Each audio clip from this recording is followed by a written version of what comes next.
From Times Square in New York, Barbara Walters. Good evening, and welcome to 2020 Friday. If you are a driver, you will relate to this nerve-wracking experience. You are cruising along, but you've got a wary eye on that huge truck up ahead, the one hauling stacks of lumber or pipes. What if that load broke loose? Every driver thinks about that, and as it turns out, that gnawing fear is not unfounded. So take a cautionary ride now with Arnold Diaz. Did you ever find yourself driving behind trucks like these, rigs carrying up to 50,000 pounds of wooden pillars or steel support beams or massive tractors? Do you wonder how well those loads are tied down? Could they come loose? Sometimes they do. A driver was carrying a very large concrete wall, 16 tons or better. It was about 33 feet long, 10 feet high. 5 years ago, David Mraz was driving on a winding back road in Virginia on his way to buy his wife a birthday gift. Coming towards him in the other lane, a truck carrying a massive concrete wall like this one, a wall that was not tied down properly. It broke loose, flipped over, came right down the middle of the road and hit my car head on. It just totally obliterated my car. Everybody that saw and heard the accident said whoever's in that car is dead. David's injuries were catastrophic. His kidneys failed, his lungs were punctured, and both his legs were so badly crushed they had to be amputated. At 6'4", 260 pounds, this father of two used to tower over most people. Now he views the world from a wheelchair. For the longest time, I just wondered, how am I going to be a husband? How am I going to be a father? What am I going to do? You know, I'm supposed to support these kids. I'm supposed to take care of them. And they robbed me of that ability. By they, he means the companies involved in loading and transporting that wall. David sued and was awarded $17.5 million after the jury found the companies made critical mistakes. They knew how to do this job. They knew the requirements to strapping something down this large, and they simply just did not do it. The wall was tied down with just 2 nylon straps, only 1/3 of what guidelines require, and both straps broke. In addition, the truck's driver testified that in the past he told the company loading the walls to, quote, put more straps on them, but they never done anything about it. I'm just amazed that no one else was hurt in this accident. But accidents involving fallen cargo can be deadly. In Kentucky, 2 years ago, a large piece of metal fell off a flatbed truck. 7 people were killed. 2 years ago in Los Angeles, the straps holding down 4 huge concrete pipes broke. 6 people died. And in Pennsylvania last June, a 300-pound piece of steel from the back of a truck sheared off the top of this car and decapitated the young woman in the passenger seat.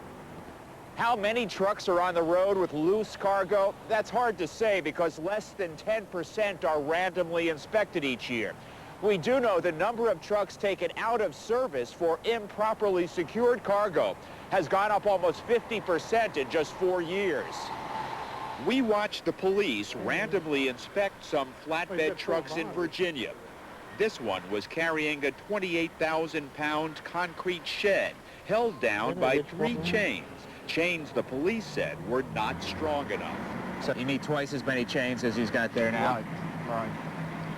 You didn't know that? Well, I didn't know what the rating was going to be classified as. Chains are supposed to be marked with a strength rating. These didn't have any, a potentially deadly problem. Imagine this falling on your car. If you have to make a sudden abrupt stop or a sudden lane change, you could lose the load. 28,000 pounds. 28,000 pounds. Police ordered the driver to add on extra tie-down straps to comply with federal regulations before he was allowed to leave.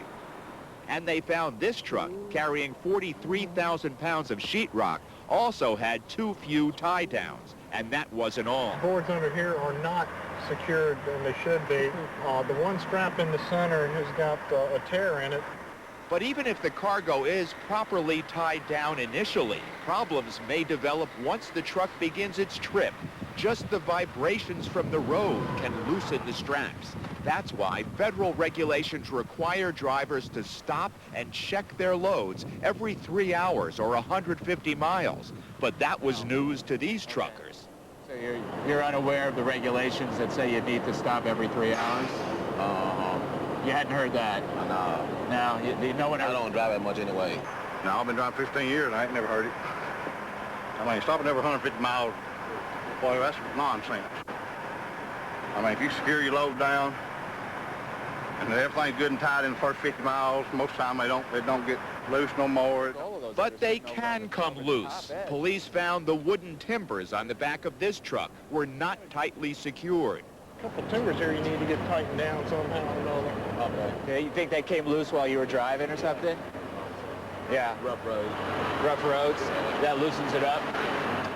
A couple of loose boards may not look dangerous, but they could be, says former cop and trucking safety expert David Stopper. If one of those comes off, that's the type of thing that can go flying through a windshield and easily, cause a crash, decapitate someone. I've actually worked cases where that has occurred. The police found this truck carrying a 24,000-pound stone slab had a number of violations. Loose chains, frayed and loose straps, and a metal ladder that was not tied down tight. This is not what you'd want, right?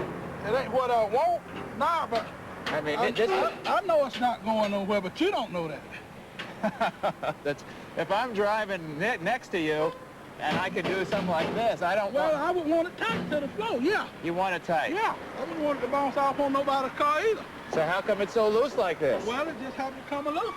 But that wasn't all. At the back of the truck, I found these loose pieces of wood. You see, it's not going nowhere, but I'll take it out, though. Right, but it shouldn't be like that, right?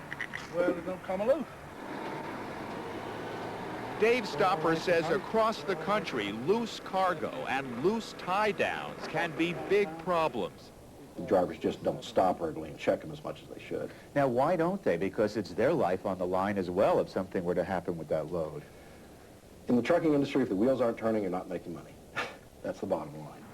Sometimes truck drivers don't even realize their cargo has fallen onto the road, where it can be kicked up later by a passing car.